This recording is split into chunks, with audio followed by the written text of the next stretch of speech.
नमस्कार, स्वागत है आपका न्यूज 11 में। मैं हूं आसिया। चुनावी चकल्लस की लगातार हम बातें कर रहे हैं, कई जगहों पर जा रहे हैं, वहां की जनता की राय ले रहे हैं कि आखिर क्या सोचती है जनता और किन मुद्दों पर वो वोट करने के लिए बूथों तक पहुंचेगी।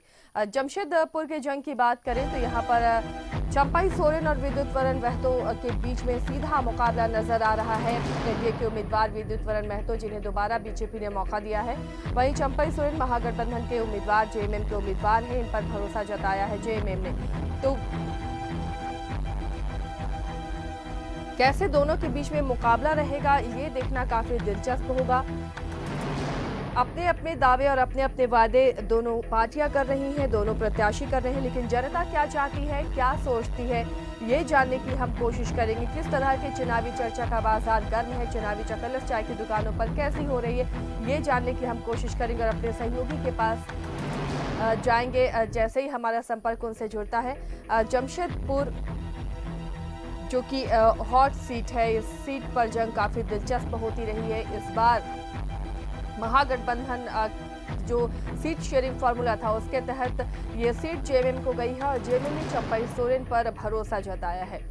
वहीं बीजेपी ने विद्युत वरण महतो पर भरोसा जताया है। हमारे सहयोगी प्रभात जुड़े हुए हैं हमारे साथ जमशेदपुर से। सीधे रुख करते हैं प्रभात का।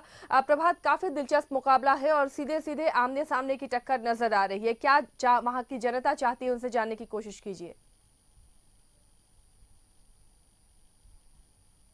बिल्कुल आशिया, मैं बता दूं कि इस वक्त मैं खड़ा हूं सर्किट हाउस एरिया में, जो लोकसभा का पश्चिमी विधानसभा पड़ता है। और लोग सुबह सुबह तो निश्चित तौर पर चाय की दुकान पर चर्चा करते हैं और जगह जगह जहां भी जाते हैं, चाहे वॉकिंग करने जा रहे हो, चाहे किसी खाने की दुकान पे हो, तो चर्चा तो हो रही है। अभी मैं जूस की दुकान पे खड़ा हूँ, आप मेरे पीछे देख सकते हैं कि लोग यहाँ पे वॉकिंग करके आते हैं और जूस पीते हैं। हालांकि सुबह का वक्त बहुत लोग चाय भी पीते हैं। हम सीधे यहीं के लोगों से जानते हैं कि इस बार का जो चुनाव होने जा रहा है, दोनों यूपी और एनडीए ने अपने कैंडिडेट की घोषणा कर दी है और दोनों के सामने अगर ये देखा जाए तो सीधी टक्कर हो रही है। हमारे साथ सबसे पहले हम महिलाओं से ही जानने चाहते हैं। जी, आप बताएं कि आप लोग निश्चित है वॉकिंग करने आती हैं, तो लेडीज लोग क्या चर्चा हो रही है? चुनाव है, मौसम गर्म है।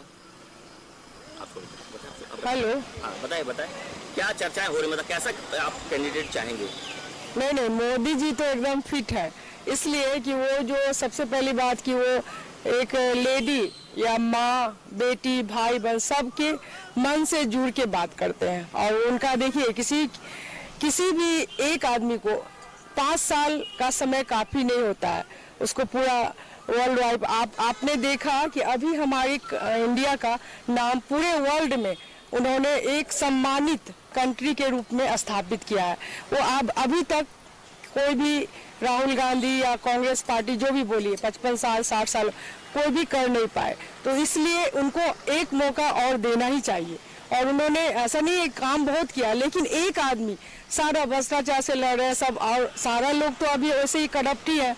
तो आप एक आदमी को 5 साल में सोचेंगे पूरा दुनिया पलट दे, ऐसा नहीं हो सकता। उनको एक मौका और देना चाहिए मेरे हिसाब से। और वो उन्होंने, आप देख लिए, गरीब का जो खाना पहले बनाती थी चूल्हा में, अभी सबके पास गैस है। मैंने जाके खुद देखा, सब लोग के पास गैस है, सबका समय बच रहा है और सब टाइम भी बच रहा है। और मतलब मोदी सरकार को, ठीक है, आपने कहा कि जो मोदी जी के द्वारा जो उज्ज्वला योजना लाया गया वो कहीं ना कहीं लागू रहा। हमारे साथ और भी एक महिला है। जी बताएं, कैसा आप जो कैंडिडेट है आपका वर्तमान सांसद, कुछ ऐसे मुद्दे हैं जो महिलाओं को लेकर जो सांसद किए हो, चाहे आने वाले समय में जो आप सांसद चुनेंगे तो कैसा सांसद चुनेंगे? बिल्कुल, महिलाओं के लिए बहुत कुछ हो रहा है यहाँ पर। इसी महिलाओं के लिए नहीं, देश मुद्दा है हम लोग का, देश का, कि देश कंट्री कैसे डेवलप करे, ठीक है। उसके लिए he is a good leader. Modi ji की बात करेंगे तो he is a good leader. सांसद और कुछ बात है, मगर हम अपने प्राइम मिनिस्टर को देखते हैं देश का लीडरशिप ये करते हुए। तो महिलाओं के लिए, बच्चों के लिए काफ़ी कुछ डेवलपमेंट किया है। तो कहीं भी हम लोग बैठते हुए, चाहे प्रोफेशनल में बैठे, चाहे वॉकिंग करें, चाहे कोई भी ये में, तो हमारा यही चर्चा रहता है अभी कि हॉट टॉपिक रहता है कि हमारा कंट्री का क्या ये हो रहा है। डिबेट भी देखते हैं, करते हैं, बहुत सारा डेवलपमेंट हो रहा है। 5 साल क्या, हमको लगता है मोदी को और 5 साल देना चाहिए। चलिए ठीक है, इनका भी कहना है कि 5 साल क्या, 5 साल और देना चाहिए। चलिए हम पहले इनसे जानते हैं, आप जूस बेचती हैं, क्या चर्चा होती है आपके पास? तो काफी लोग आते हैं, कैसा? ज्यादातर मोदी जी के सपोर्ट में सब बोलते हैं, मोदी जी को और 5 साल देना चाहिए। उन्होंने बहुत अच्छे सारे काम किए हैं, जैसे कि अनगिनत है, A to Z। ये अंतर्राष्ट्रीय सुरक्षा किया है उनके लिए भी उनको बहुत सारे अच्छे अच्छे और भी बहुत सारे बेटी बचाओ, बुलेट ट्रेन और कॉर्पोरेशन ऑफ इंडिया और बहुत सारे जनधन लोन भी दिया है और मेकिंग इंडिया, डिजिटल इंडिया, बहुत सारे अच्छे काम किए। आपका भी कहना है कि मोदी जी ने काफी काम किया है और डिजिटल इंडिया और चाहे राष्ट्रीय सुरक्षा से अगर की बात करें तो हम हमारे साथ कुछ लोग भी हैं यहाँ पे। जी बताएं, आप थोड़ा सा आगे आ जाना। देखिए चुनाव का समय है, निश्चित तौर पर चर्चाएं हो रही होगी आप लोग के साथ में। क्या चर्चाएं होती हैं कि जो अभी जो वर्तमान सांसद है, चाहे जो यूपीए ने अपना कैंडिडेट दिया, कैसा कैंडिडेट आप चाहेंगे? हम लोग जो आपस में बैठते हैं रोज, हम लोग 25 साल से यहाँ पर जुबली पार्क आते हैं, वॉकिंग करते हैं, हम लोग यही चर्चा करते हैं कि वोट उसको मारना चाहिए जिसका विजन हो, जो कंट्री को किसी मुकाम पर ले जाना चाहता हो। जिसका कोई विजन ही नहीं है उसको वोट मार के कोई फायदा नहीं। आज उन्होंने क्या किया कि एक पार्टी ने कि मतलब कि बोल के किसान के खाते में पैसा डाला और सीधा पहुंच गया। वो 1 रुपये में 10 पैसे नहीं पहुंचा है, 1 रुपया पूरा पहुंचा है। तो हमको ये सब देखना पड़ेगा, नारी का सुरक्षा देखना पड़ेगा, रोजगार देखना पड़ेगा। रोजगार मिल रहा है, रोजगार मिलेगा, लेकिन अभी हम एक साथ खोजेंगे कि 3 साल में हर चीज मिल जाए, ये पॉसिबल नहीं है। हमको ये देखना होगा अंतर्राष्ट्रीय में लेवल पर कि मोदी जी का क्या साख है, किसका क्या साख है, कौन क्या कर सकता है, कौन बच्चों का भविष्य क्या बना सकता है, बच्चियों का भविष्य क्या है, बच्चियों का शादी कैसे होगा, बच्चियों का पढ़ाई कैसे होगा। हर चीज को देख के उस आदमी को वोट मारना पड़ेगा जो राष्ट्र हित के लिए मतलब 1 नंबर है। चलिए ठीक है, इनका भी कहना है कि जो राष्ट्र हित के लिए 1 नंबर है उन्हीं को हम लोग इस बार अपना चुनेंगे इसका अंडर। देखिए एक नए वोटर है, इस बार आप पहली बार वोट डालने जाएंगे, कैसा क्या सोच कर जाएंगे, कैसा कैंडिडेट के लिए? मैं ये सोचूंगा कि हमारे देश के लिए, हमारे युवाओं, मेरी पीढ़ी के लिए मैं क्या कर सकता हूँ, क्या डेवलपमेंट होगा हमारी कंट्री के लिए और क्या सुविधाएं हमें मिलेगी सारी। अब अपग्रेड होगा, क्या हमें सुविधाएं चाहिए उसका लाभ मिलना चाहिए हमें, सारी चीज़ों को मैं ध्यान रख के इस बार वोट करूंगा। चलिए ठीक है, युवा का कहना है कि हम ऐसा वोट डालने जाएंगे, ऐसे सोच कर जाएंगे कि जो युवाओं के बारे में सोचे, जो देश डेवलप के बारे में सोचे। जी बताएं, आप भी वॉकिंग करके आ रहे हैं, क्या चर्चाएं आप लोग, तो निश्चित तौर पर चुनाव का समय चर्चाएं तो हो रही होगी, क्या चर्चाएं कर रहे हैं? वर्तमान समय में देश काफ़ी अभी गर्म जोशों के साथ गुजर रहा है। क्योंकि मैं JID में जाता हूँ, आप लोगों के बीच में रहता हूँ,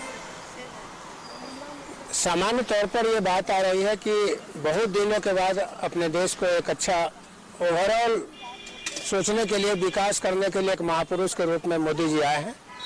और आम लोगों की ये धारणा है कि एक बार और इनको मौका मिले। और मैं समझता हूँ कि जितनी मेहनत ये करते हैं, भविष्य के बारे में सोचते हैं, देश के बारे में सोचते हैं, खास करके इंटरनेशनल पैमाने पर जो भारत को एक गौरव प्राप्त हुआ है, यह निश्चित रूप से सराहनीय है और हम लोगों को एक बार और इनको मौका देना चाहिए। चलिए ठीक है, इनका भी कहना है कि जो वर्तमान में जो प्रधानमंत्री है नरेंद्र मोदी ने जिस तरीके से इंटरनेशनल लेवल पर अपनी साख को बचाया है, साख को मजबूत किया है, तो उसको हम लोग सोच कर जाएंगे। अब बताएं कैसा चाहेंगे कैंडिडेट? मोदी जी तो बहुत ही अच्छे कैंडिडेट है, राहुल गांधी में कोई दम नहीं है। एक्चुअली मोदी जी के पास पूरा विजन है। मोदी जी ऐसा है कि कोई पेपर पे नहीं है, उनका इम्प्लीमेंट करते हैं वो। जिस तरह हमको यहाँ हम लोग खड़े थे तो आके बैंक वाले आके, bank of Baroda distribute branch वाले आके हमको बोले कि आपको मुद्रा लोन दे रहे हैं। हमको 5 लाख रुपया मुद्रा लोन दिया। हम बोला मेरे को 5 लाख नहीं चाहिए, 2 लाख चाहिए। उसने 2 लाख रुपया दिए। 3 दिन के अंदर मेरे अकाउंट में पैसा आ गया, मुद्रा लोन। ऐसा आज तक कोई प्रधानमंत्री नहीं किया है। सेकंड थिंग, देश का सुरक्षा सबसे बड़ा है। मोदी जी को वोट इसीलिए दिया जाएगा कि देश की सुरक्षा के लिए अंतर्राष्ट्रीय स्तर पे उन्हें बहुत ही काम किया है। ठीक है, इनका भी कहना है कि अंतर्राष्ट्रीय स्तर पर मोदी जी ने काफी काम किया है, इसलिए इस बार हम एक बार और मोदी जी को चांस देना चाहिए। आप अंकल बताएं कैसा आप चाहेंगे कैंडिडेट जो देश की रक्षा कर सके? कैंडिडेट तो अच्छा ही चाहिए और जो देश के बारे में सोचता हो उनको देना चाहिए। लेकिन सबसे दुख की बात है अभी जो इलेक्शन में कैंपेनिंग चल रहा है, इतने गंदे तरीके से जात पात और हिंदू मुस्लिम को लेकर जो चल रहा है, ये बहुत ही दुर्भाग्यपूर्ण और शर्मनाक है। इससे बचना चाहिए। इससे बच के जिनको पसंद अपनी है और जो देश का भविष्य को उजागर करे उसी को वोट देना चाहिए। नहीं, आपको जो जिस तरह के आपने कहा कि जो बयानबाजी हो रहा है वो नहीं होना चाहिए, लेकिन आप कैसा कैंडिडेट चाहेंगे? कैंडिडेट मजबूत चाहिए, अच्छा चाहिए, जो देश के बारे में सोचे, अपने बारे में ना सोचे और देश की सेवा कर सकें। चलिए, इनका कहना है कि जो अभी अंतर्राष्ट्रीय स्तर पर जो बयानबाजी हो रही है, चाहे किसी भी कैंडिडेट के, चाहे किसी भी नेता के द्वारा, वो नहीं होना चाहिए। जात पात की राजनीतिक नहीं होना चाहिए। हमारे साथ और एक बुजुर्ग है, उनसे जानते हैं। अब आप चुनाव, अच्छा ठीक है अंकल, आप बताएं, चुनाव का समय है, आप निश्चित तौर पर सोच रहे होंगे कि हम किसको वोट करने जाएंगे, कैसा कैंडिडेट होना। हम लोग तो मोदी को ही वोट देंगे भाई। आखिर क्यों? क्योंकि इन्होंने देश के लिए बहुत कुछ किया है। आज हमारा देश का जो नाम है वो पूरे वर्ल्ड में हो रहा है। ये कि इसके कर्ता कौन है? केवल मोदी। मोदी हर एक जगह जाके अपने देश का नेतृत्व किए हैं, सब जगह बताए हैं, सब जगह जोड़ा चल रहा है, कहीं कुछ चल रहा है, कहीं इस तरह से बहुत डेवलपमेंट इन्होंने किया है। अगर कोई बोलता है उनके अगेंस्ट में तो ये गलत बात है, उनको वोट देना चाहिए। ठीक है, आप लगता है कि जब अगर मान लीजिए अगर सेकंड चांस मोदी आते तो कि ये चीज होना चाहिए, क्या ऐसा कुछ है मन में? देश की तरक्की होगी, युवाओं को वर्क मिलेगा और बहुत सारी चीज़ हैं जो वो सोचे हुए हैं, कर रहे हैं। उसमें किसान का भी है और हर एक जगह बिजली का, पानी का, हर एक जगह वो अपना प्रपोजल दे रहे हैं। तो ये सब उनके लिए बहुत ही अच्छा है और इसलिए हम लोग चाहते हैं कि इस बार मोदी को ही देना चाहिए। चलिए ठीक है, इनका भी कहना है कि जिस तरीके से मोदी जी का विजन है वो कहीं ना कहीं देश के हित में है। हमारे साथ एक महिला भी और हैं। जी बताएं, आप वोट डालने जाएंगी, क्या सोच कर जाएंगी वोट डालने? कैसा कैंडिडेट होना चाहिए आपको? मोदी होना चाहिए। आखिर क्यों? मोदी अच्छे कर रहे हैं इसीलिए। महिलाओं के लिए तो क्या अच्छा ही कर रहे हैं। क्या मतलब, क्या लगता है कि आप लोग सुरक्षित हैं? चलिए ठीक है, मोदी जी को इनका भी कहना है कि मोदी जी, आप बताएं सर कि चुनाव का समय है, क्या चर्चा हो? निश्चित चर्चाएं तो होती होगी। कैसा कैंडिडेट आप चाहेंगे जो आपके राज्य का, देश का नाम रोशन करे? हमको ऐसा कैंडिडेट चाहिए जो डेवलपमेंट एजेंडा हो, जो कंट्री को डिवाइड करना चाहते हैं, कास्ट, क्रीड, क्लास, जो भी एजेंडा है उसको नकार करना चाहिए। डेवलपमेंट एक ही एजेंडा होना चाहिए। लोगों का इनकम बढ़े, देश का जीडीपी बढ़े और जो भी अच्छे कदम उठाए जा रहे हैं जैसे स्वच्छता का, ये सब चीज़ जो है ये बहुत ज़रूरी है। ये बहुत कॉम्प्लेक्स कंट्री है इंडिया, तो इसके बिना होगा नहीं। चलिए छोटे छोटे मुद्दों पे नहीं लड़ना चाहिए। चलिए ठीक है, इनका भी कहना है कि जो छोटे छोटे मुद्दे हैं उस पर नहीं लड़ना चाहिए, देश की जीडीपी को ध्यान में रखना चाहिए, राष्ट्र सुरक्षा को ध्यान में रखकर लोग निश्चित तौर पर इस बार का जो 12 मई को चुनाव होने जा रहा है वहाँ वोटिंग करेंगे। चलिए, तो लोगों की अपनी अपनी राय है प्रभात, और अपने अपने तरीके से लोग मतदान के लिए निकलेंगे और कई को राष्ट्रवाद किन्हीं का एजेंडा है, किसी को डेवलपमेंट चाहिए, कोई मौजूदा सरकार से खुश है तो किसी को नई सरकार चाहिए। शुक्रिया प्रभात इस तमाम बातचीत के लिए। आगे भी हम कुछ दूसरी जगहों पर चलेंगे और वहां की जनता से उनकी राय जानने की कोशिश करेंगे। फिलहाल एक छोटे से ब्रेक के लिए रुकते हैं।